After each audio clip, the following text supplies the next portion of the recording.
Hey everybody, and welcome back to another book review. I just finished the newest Hunger Games book, Ballad of Songbirds and Sneaks, and really great book. Definitely, I would probably give it a 4 out of 5. It's almost a 5. It's so very close, maybe like a 4.5. It was just a really, really good book. For those of you that have been reading the Hunger Games books, not if you've watched the movies, because if you've watched the movies, not a lot of this was really explored, but it was definitely hinted at, but it's definitely explored a little bit more in the books.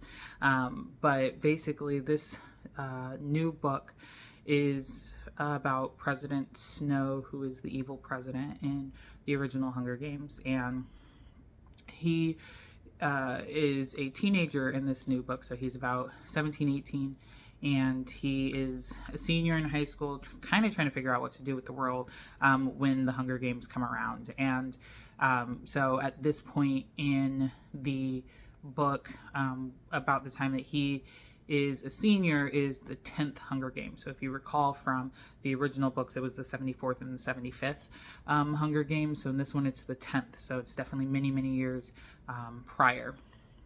And he is trying to figure out, just how he kind of fits in the world, still feeling lost and very much a victim. I really like the way that Suzanne Collins, explores the victim side of the Capitol people, because they were kids, and it talks about him experiencing bombings and the life of living in a war zone, basically, which is just a really fascinating look. But then at the same time, he still very much feels loyal to everything that the Capitol does, and feels very involved in what happens. So anyway, long story short, in this book, President Snow actually is one of the mentors. So if you recall from the original, the people that are going into the Hunger Games, so like Katniss and stuff, they get a mentor, and it's typically somebody that has been in the Hunger Games and won or survived. But because the Hunger Games were so very new in this book, President Snow is actually a mentor, and he's not president yet. He's just Snow, Coriolanus Snow. And so he goes through mentoring a girl who is from District 12.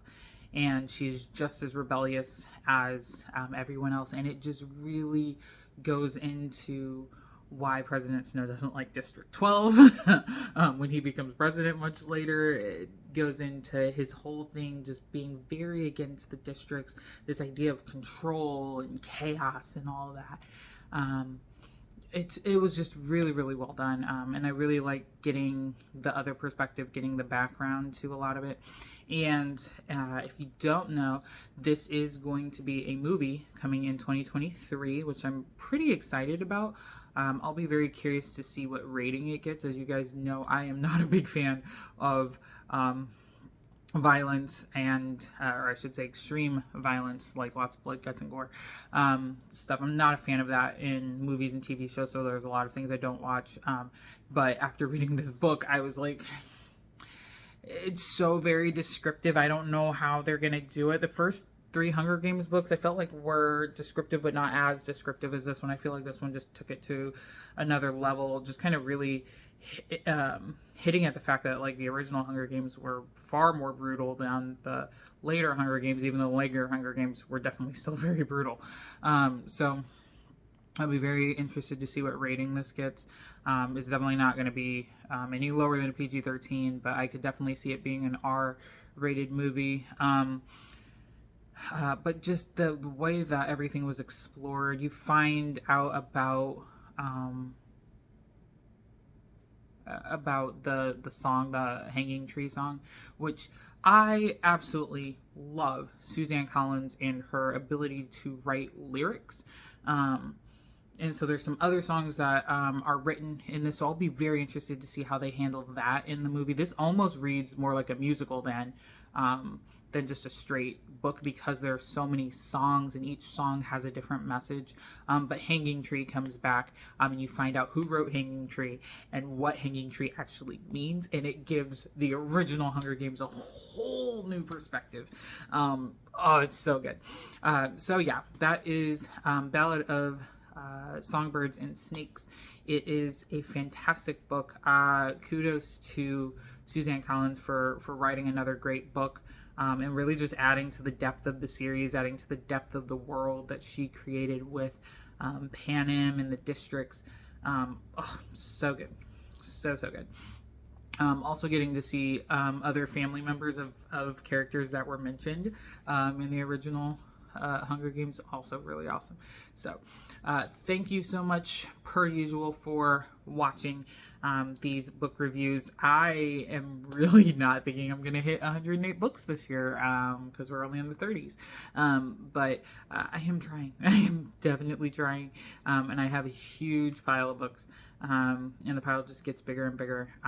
But I am trying. Especially with school going on in the beginning of the school year, a little harder for me to find time to read, but I'm still enjoying the book. So please don't stop sending books and telling me about books. I'm loving that. And also, please make sure that you all are reading yourselves. Really encouraging everybody to get out there and read. One of the big things that I've been doing as of late is, after I read a book, especially if it's a book I'm not a fan of, I am getting rid of it and selling it to other people who are putting it in a school library if it's for young enough kids.